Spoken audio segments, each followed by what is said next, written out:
മന്ത്രിസഭാ രൂപീകരണത്തിന് മുൻപായി 2.5 വർഷം ടേം വ്യവസ്ഥയിൽ തർക്കം ഇപ്പോഴും അതിരൂക്ഷമായി തുടരുന്നു. വ്യവസ്ഥയിൽ പക്ഷപാതമെന്നാണ് അനൂപ് ജേക്കബും മാണി സി കാപ്പനും നിലപാടെടുക്കുന്നത്. CP ജോണിന് 5 വർഷം നൽകിയതിൽ അതൃപ്തി പ്രകടിപ്പിച്ചിട്ടുണ്ട്. ഒപ്പം തന്നെ കോൺഗ്രസ് നേതൃത്വത്തിന് ഇരുവരും ഇത് സംബന്ധിച്ച് പരാതിയും നൽകിയിട്ടുണ്ട് എന്നാണ് ലഭിക്കുന്ന വിവരം. CP ജോണിനായി നിയുക്ത മുഖ്യമന്ത്രി VD സതീശൻ ബാധിച്ചു എന്നും പരാതിയിലുണ്ട്. വിനീഷിലേക്ക് പോകുന്നു. വിനീഷ്, അതായത് ഈ 5 വർഷം എന്നുള്ളത് CP ജോണിന് നൽകിയിട്ടുണ്ട്, അല്ലെങ്കിൽ അത് VD സതീശൻ CP ജോണിന് വേണ്ടി ബാധിക്കുന്നു. പക്ഷേ എന്തുകൊണ്ട് ഞങ്ങൾക്ക് ടേം വ്യവസ്ഥ അല്ലെങ്കിൽ ഞങ്ങളെ തഴയുന്നു എന്നുള്ളതാണ് അനൂപ് ജേക്കബിനടക്കം ചോദിക്കാനുള്ളത്. അത് തന്നെയാണ് മാണി സി കാപ്പനും ചോദിക്കാനുള്ളത്. എന്തായാലും ഇത് സംബന്ധിച്ചൊരു പരാതി കൂടി ഉയർന്നിട്ടുണ്ടല്ലോ.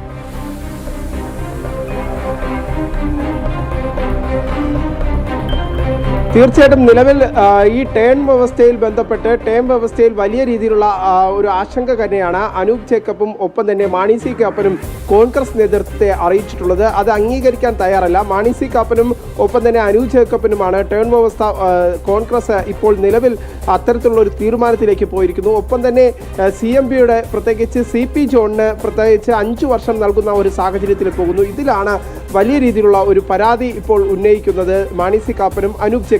ഒപ്പം തന്നെ ഇപ്പോൾ കോൺഗ്രസിലെ മന്ത്രിപദത്തെ ചൊല്ലിയുള്ള തർക്കം രൂക്ഷമായി തന്നെ തുടരുന്നുണ്ട്. വൈകുന്നേരം 3:30 മുമ്പായി തന്നെ ഗവർണർക്ക് മുന്നിൽ തൽക്കാലത്തേക്ക് എങ്ങനെയെങ്കിലും മന്ത്രിതല വകുപ്പുകളും ഒപ്പം തന്നെ മന്ത്രിസഭയെ സംബന്ധിച്ചുള്ള വിവരങ്ങളും ഗവർണറെ അറിയിക്കണമെന്ന ഒരു തീരുമാനത്തിലേക്ക് കോൺഗ്രസ് നേതൃത്വം പോകുമ്പോൾ അത് പ്രതിസന്ധിയിലേക്ക് കാര്യങ്ങൾ കടക്കുന്നു എന്നതാണ് നമുക്ക് മനസ്സിലാക്കാൻ സാധിക്കുന്നത്. കാരണം എൻ ശക്തൻ അടക്കമുള്ളവർ തനിക്ക് ഇപ്പോൾ മന്ത്രിപദം വേണമെന്ന ആവശ്യം മുന്നോട്ട് വയ്ക്കുന്നുണ്ട്. ശക്തൻ ആവശ്യപ്പെട്ടത് മന്ത്രിപദമാണ്. കോൺഗ്രസിൽ തന്നെ ഒരു മുതിർന്ന നേതാവാണ് എൻ ശക്തൻ. ഈ എൻ ശക്തൻ ആവശ്യപ്പെടുമ്പോൾ കോൺഗ്രസ് എന്ത് നിലപാട് സ്വീകരിക്കുമെന്നത് നോക്കി തന്നെ കാണേണ്ടിയിരിക്കുന്നു. ഒപ്പം തന്നെ IC ബാലകൃഷ്ണൻ നിലവിൽ പട്ടികജാതി ഒരു നേതാക്കൾ IC ബാലകൃഷ്ണന് പ്രത്യേകിച്ച് അത്തരത്തിലുള്ള ഒരു ആവശ്യവുമായി മുന്നോട്ട് വരുന്നു. പട്ടികജാതി വിഭാഗത്തിൽ നിന്ന് IC ബാലകൃഷ്ണനെ ഉൾപ്പെടുത്തണം എന്ന നിലപാടിലേക്ക് പോകുന്നു. അങ്ങനെ ഈ ജാതി സംഘടനകൾ ആവശ്യവുമായി മുന്നോട്ട് വരുന്ന സാഹചര്യം. ഒപ്പം തന്നെ അൻവർ സാവന്തിനെ എങ്ങനെ പരിഗണിക്കും എന്നറിയാതെ കോൺഗ്രസിനുള്ളിൽ അങ്ങനെ വലിയ പ്രതിസന്ധികൾ ഉണ്ടാകുന്നു. ഒപ്പം തന്നെ T സിദ്ദിഖ്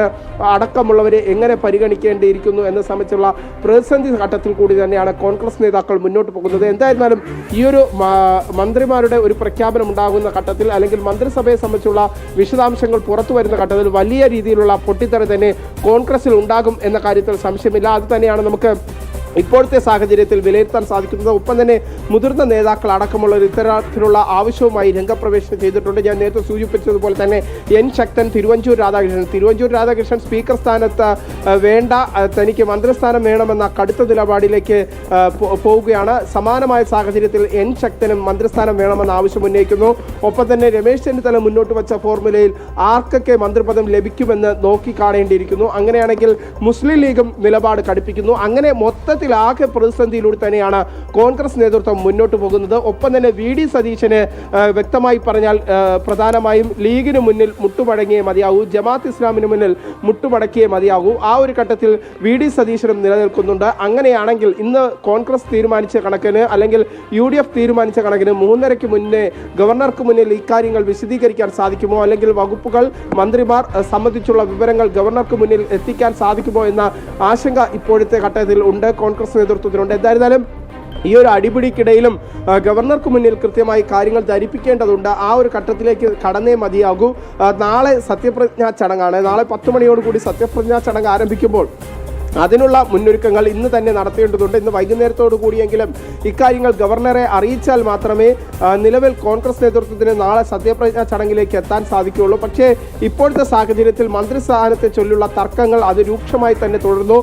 മന്ത്രിപദത്തിനായി കോൺഗ്രസ്സുകാർ അടിപിടി കൂടുന്ന സാഹചര്യം തന്നെയാണുള്ളത്. പ്രത്യേകിച്ച് മുതിർന്ന കോൺഗ്രസ് നേതാക്കൾ അടക്കമുള്ളവർക്ക് നിലവിലെ സാഹചര്യത്തിൽ ചിലർ അവകാശപ്പെടുന്ന ഇത്തരത്തിലാണ്. തൻ്റെ അവസാനത്തെ ചാൻസാണ്, എൻ ശക്തൻ ആവശ്യപ്പെട്ടത് ഇത്തരത്തിലാണ്, തൻ്റെ അവസാനത്തെ ചാൻസാണ്, അതിലെങ്കിലും മന്ത്രിപദത്തിലേക്ക് തനിക്ക് ഇരിക്കണം, അതുകൊണ്ട് മന്ത്രിസ്ഥാനം വേണമെന്ന ആവശ്യം VD സതീശന് മുന്നിൽ എൻ ശക്തൻ ഇപ്പോൾ ഉന്നയിച്ചിട്ടുണ്ട് എന്ന് തന്നെയാണ് നമുക്ക് മനസ്സിലാക്കാൻ സാധിക്കുന്നത്. എന്തായിരുന്നാലും വലിയ പ്രതിസന്ധിയിലൂടെ തന്നെയാണ് ഈ മന്ത്രി കസേര വലിയിൽ കോൺഗ്രസ് മുന്നോട്ട് നീങ്ങുന്നത്. ഒപ്പം തന്നെ ലീഗിലും പ്രതിസന്ധി രൂക്ഷമാകുന്നു എന്നാണ് നമുക്ക് മനസ്സിലാക്കാൻ സാധിക്കുന്നത്.